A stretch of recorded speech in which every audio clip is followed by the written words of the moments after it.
ஓம் சரவணபவ. இந்த கோயிலுக்கு பேர் தான் குமரன் குன்றம் பாலசுப்பிரமணிய சுவாமி கோவில். குமரன் ஆகிய முருகன் இந்த குன்றுல இருக்கிறதுனால இதுக்கு குமரன் குன்றம்னு பேர் வந்திருக்கு. இங்க மூலவர் சுவாமிநாத சுவாமி, பாலசுப்பிரமணியர் அப்படின்னு 2 பேராலையும் அழைக்கப்படுறார்.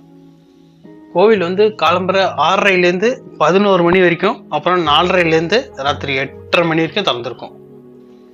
காஞ்சி பெரியவர் சந்திரசேகர சரஸ்வதி அவர் இந்த குன்றில தான் முருகன் கோயில் அமையும் அப்படின்னு சொன்னார்.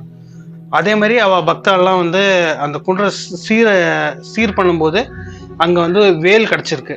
அதையே இது வழிபாட்டுக்கு வச்சிருக்காங்க. அங்கேயே ஸ்டார்டிங்ல படி ஏறி தான் மேல போனோம். டோட்டல் 120 படி இருக்கு மேல போறதுக்கு. இங்க ஆடி, அப்புறம் தை கிருத்திகை, கார்த்திகை,